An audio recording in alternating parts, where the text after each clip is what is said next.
I suppose on the way here, I was thinking about kind of perhaps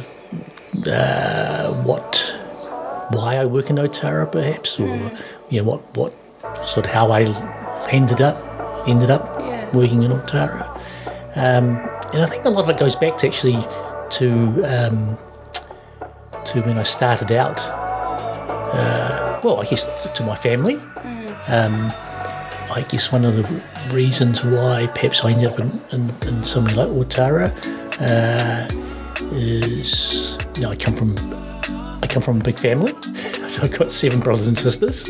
Wow, I didn't know that. Yep, and I suppose since I come from a family which, in growing up in New Zealand, we were different from the majority of New Zealanders, so we look different. My parents talk differently, so I think,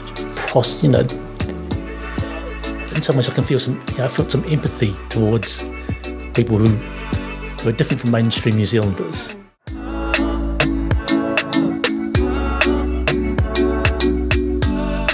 This podcast is proudly supported by the Ōtara Network Action Committee, ONAC, community-owned, community-driven and community-led. Welcome everyone to We Are Ōtara podcast, sponsored by the Ōtara Network Action Committee, ONAC, who is community-owned, community-led and community-driven. So we have an exciting and an amazing guest this morning, and I'd like to introduce to you Dr. Murry Hing. Morning, Jane. Good morning. Thank you for being here. It is a privilege and an honour for you to be part of our podcast here this morning. No, it's an absolute pleasure to be here. Yes, so I'm going to just pass it over to Dr. Murry Hing, who's going to share a little bit about himself. So, yes, Dr. Hing. So, general practitioner, family man, so, yeah. I'm not sure exactly what sort of information you sort of want to hear, but I guess in terms of I suppose on the way here I was thinking about kind of perhaps why I work in Ōtara, perhaps, or what sort of how I ended up working in Ōtara, and I think a lot of it goes back to actually to when I started out. I guess to my family. I guess one of the reasons why perhaps I ended up in somewhere like Ōtara is I come from a big family, so I've got 7 brothers and sisters. Wow, I didn't know that. Yep, and I suppose and since I come from a family which, in growing up in New Zealand, we were different from the majority of New Zealanders, so we look different. My parents talk differently, so I think in some ways I can feel I felt some empathy towards people who are different from mainstream New Zealanders, and sort of recognise, I think, some of the the struggles and the barriers that they have to progressing in society. So I think that's part of it, and so that kind of thing, I think, sort of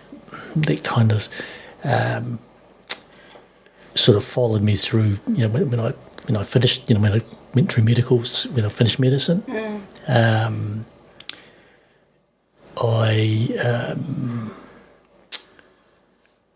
so I don't know if you really want to hear this particular part of my life, but there's one thing that you might be surprised to hear is that I've actually been arrested about 5 times. Wow, who hasn't? Yes. That was during the Springbok tour in 1981. Yes, the protest. Yeah. Yes. So I was quite involved. I was at university at that time, and I was studying at Auckland Medical School, and the issue of apartheid in South Africa had been something that I'd actually been aware of for a number of years, and so when I moved to Auckland to study, I joined the anti-apartheid organisation HEART, Yeah. Ōtara Racist Tours. Yeah. And, So did Judy too. Oh, really? Yes. She was hard with that. Oh, okay. Yeah. Well, but we'll have to swap stories later. Yeah. And, spent a lot of time, trying to spread, the message that, we didn't want the South African team here. That was quite intense back then. Yeah, it was a sort of, I think, a watershed moment in New Zealand history. Yeah. Yeah. Totally. So I think for part of this podcast, I would say that my family and I are witness of the work that you have done in our community, specifically in our family. So you have been our GP for over 30 years, I think maybe close to 35 years, Dr. Hing. So how long have you been in our community as a GP? So next month, December, I'll be starting my 35th year. Wow. Yeah. So, yeah. That's a long time. It is, yeah. I mean, it doesn't. I don't feel like I've been here 35 years, but I get constant reminders that I have been here 35 years in terms of, in terms of seeing. I often see, people that have, for example, that I haven't seen for a long time. They've either moved away or but for whatever reason they've come back and they've come back to the surgery. And they'll constantly remind me with you're still here. And they'll be growing up with children of their own. And and that does remind me that I've been here 35 years. Yeah. And in saying that, families feel so much comfortable coming back or coming to see you because not only do you know the history of their health, but our families feel very comfortable with you.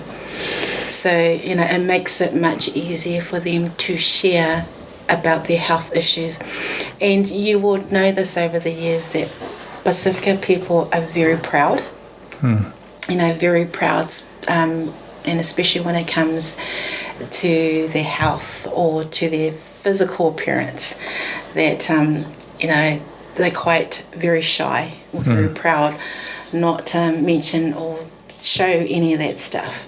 But I know for a fact that having you there or knowing that you are their family doctor makes them so much comfortable and so much easier to express how they actually feel about their health. My dad was a perfect example. Very proud man. Very shy about how to share about his health issues. But knew that when it came to coming to visit you, he was so comfortable. He was fine.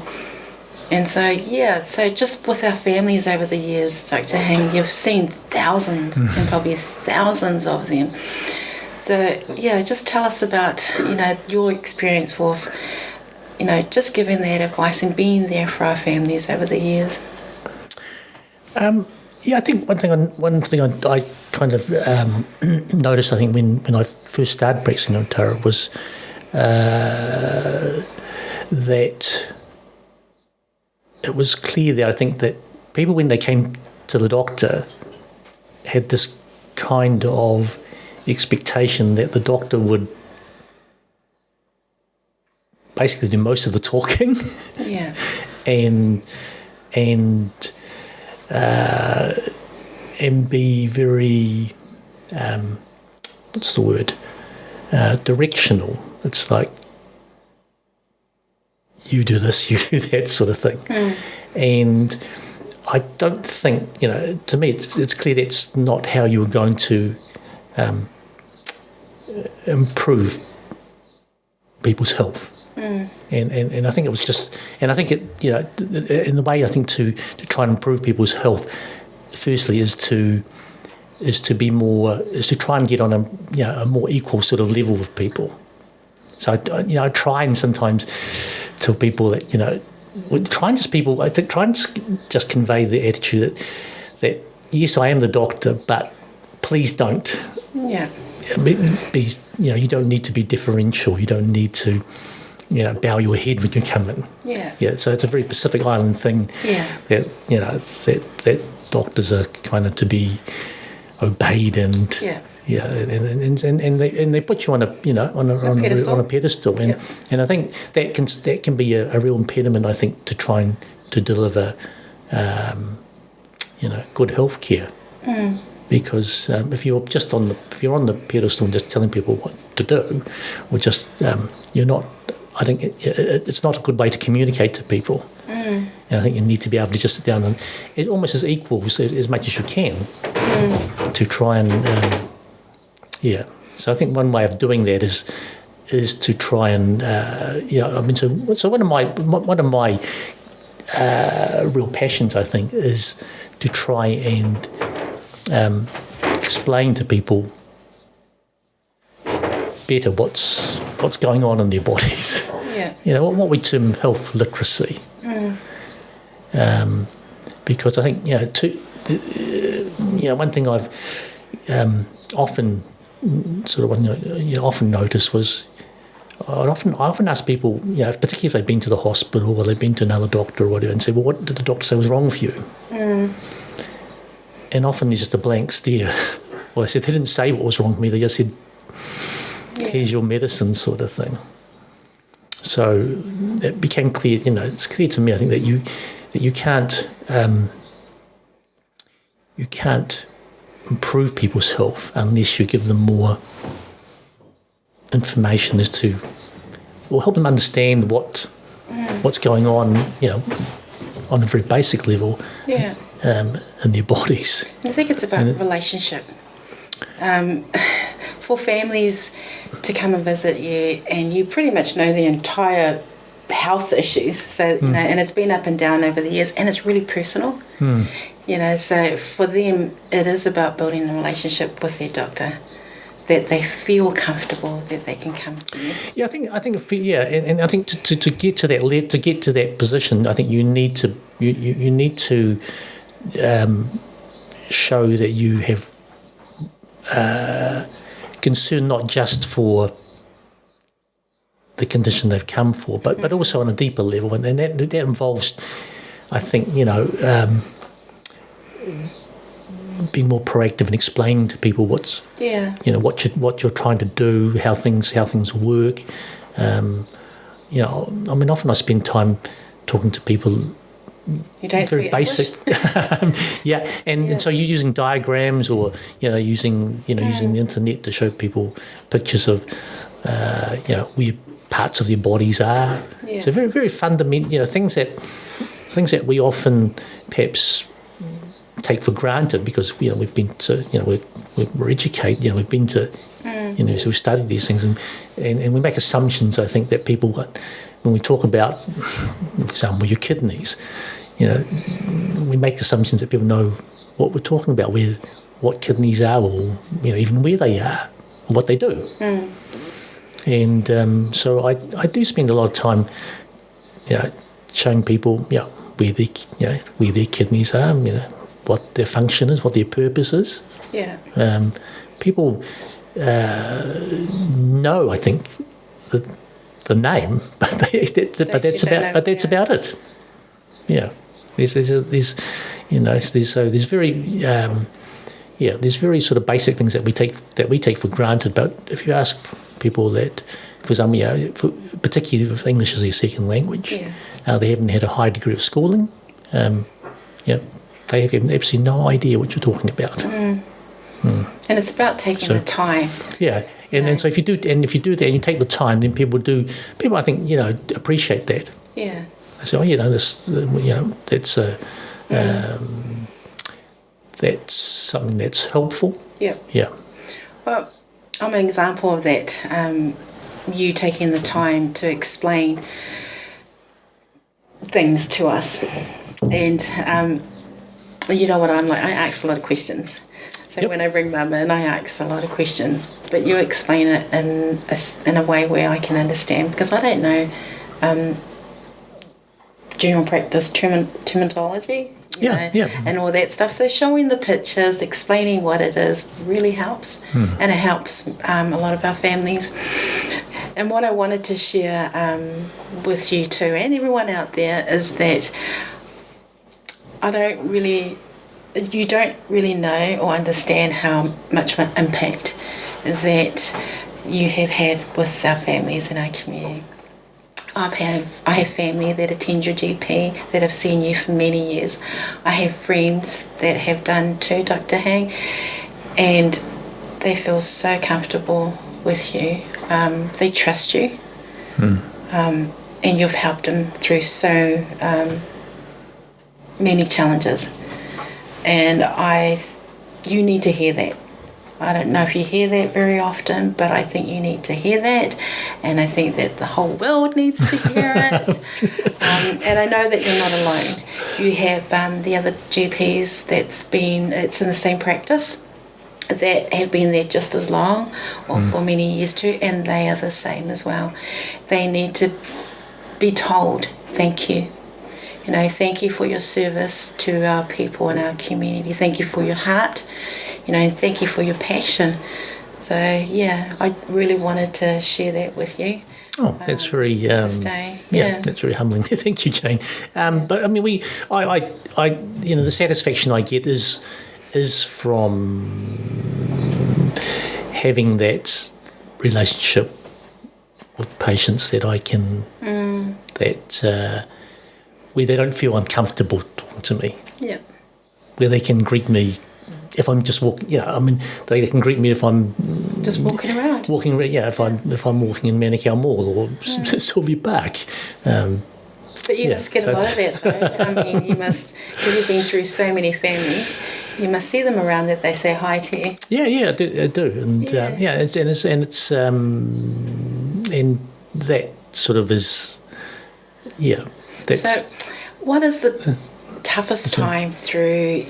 You know, the work that you do for our community, what can be a tough time with our families? The toughest thing, I think, is the lack of resources I think that people have. I mean, lack of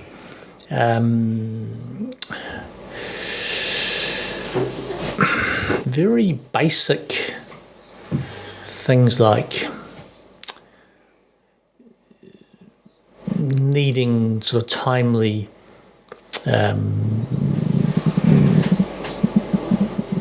opinions from specialists. So from the medical point of view, I guess they're facing a lot of the problems that most people in New Zealand, I guess. I mean, it's not unique in the sense that there's long sort of waiting lists, for people to be seen. There's fewer people, obviously, in Ōtara that are going to have the resource of private medical insurance, or can afford to pay privately to be seen. So it's often it's more than often not an option. The other things I see that I don't people struggle with are the sort of bureaucracies that people have to navigate through. For example, MSD and WINS and. So that's again a constant problem. Down to the simplest things, like as I was saying to you before, like just filling out a form. Yeah. I mean, it's not uncommon that people make an appointment to see me, and there's not anything actually. It's not actually a medical reason, but they've got a form to fill out, and they don't know how to fill it out. Yeah, and the person that gave them the form, didn't take the time to say, well, to help them. Yeah. Or even a simple thing like how to make an appointment with somebody. So tell us more about the practice itself, the Ōtara Family and Christian Health Centre. How long has that been open? So the Ōtara Family and Christian Health Centre is actually it's the amalgamation of two health centres. So when I started working in Ōtara in 1989, I started in a centre called the Ōtara Union Health Centre. And I started with two other doctors, and we decided that we would like to start our own practice. And so we moved to Beards Road and formed the Ōtara Family Health Centre. Well, no, Beards Road Family Health Centre was, yeah. And we were there for about 5 years, and after 5 years, Dr. Arbuckle, who was the senior doctor in the Ōtara Christian Medical Centre in East Tamaki Road, approached us because his particular building was getting too small, and we were in quite a big building, and he suggested that maybe we would like to combine our practices, which we did, and then we subsequently moved the practice to the where we are now in the shopping centre. So we've got nice modern, properly designed medical centre premises. So which we're very proud of it. Yes. Yeah. It's very homey, very welcome. Yeah, it's very well designed, it's and a nice space. Yeah, and it's modern, and it's what people should have. Yeah. And it's growing. Oh, yeah, continuously growing. Yes. And so one of the big differences in the way we work now is that and it's by sort of virtue of the fact that we have to change because there's not enough. The old way of doing things, where everybody had to see the doctor, there's not enough. The population is growing, and there's not enough it's difficult to see a doctor when you want to.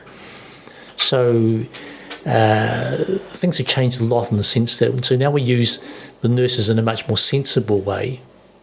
So our nurses, are trained and experienced nurses, is able to see a lot of minor illness.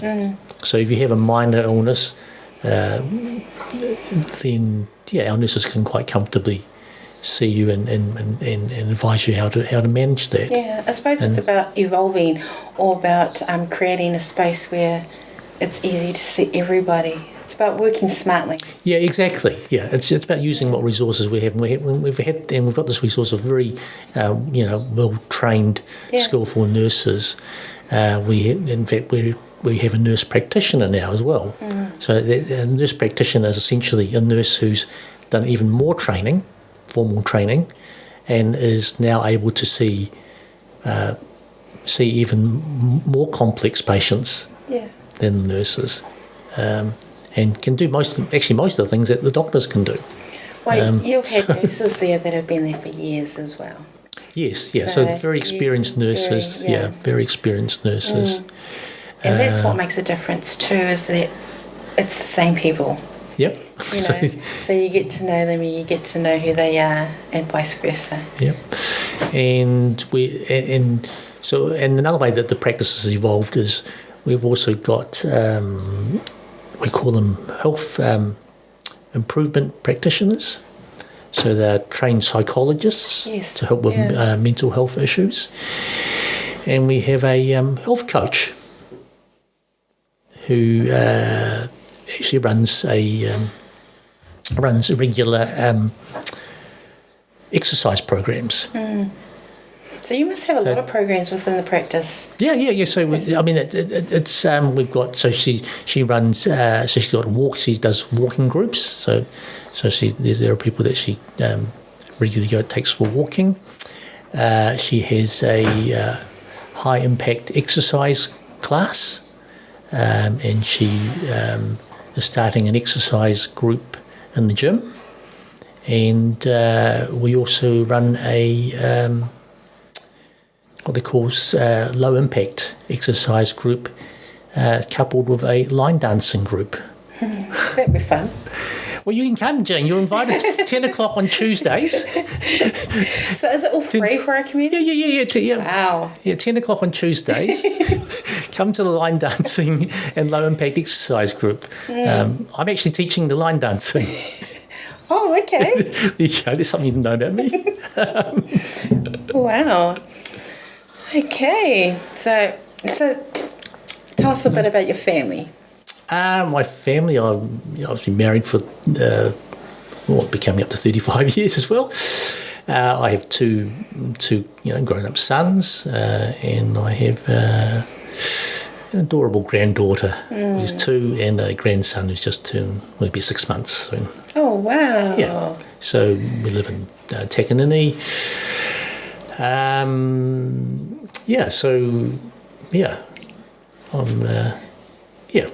I'm living the dream, really, to be honest, with grandchildren. Yeah, no, just enjoying my children. Yeah, because they live very close to us. So even better. Yeah, exactly. Yeah.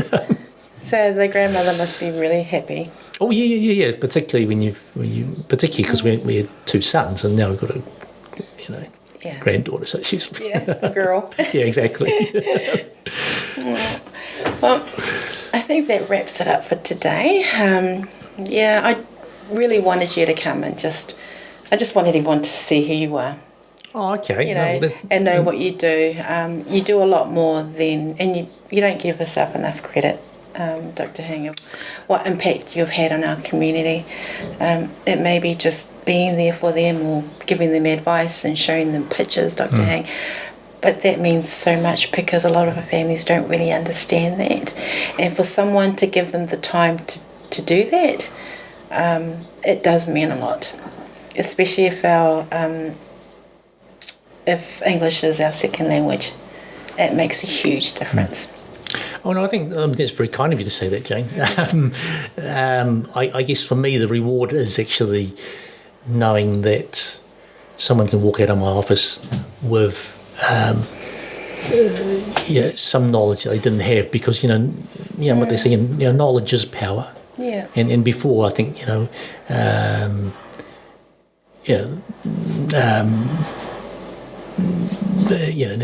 our sort of situation, the doctors have all the power.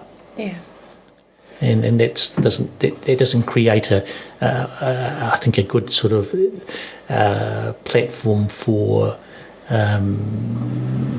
necessarily making people comfortable and able to learn about things. Because I think if people have, so I've always believed that if you understand, what's happening with you and what people are trying to achieve, then I think you're far more likely to have an interest in, you're far more likely to address the problem.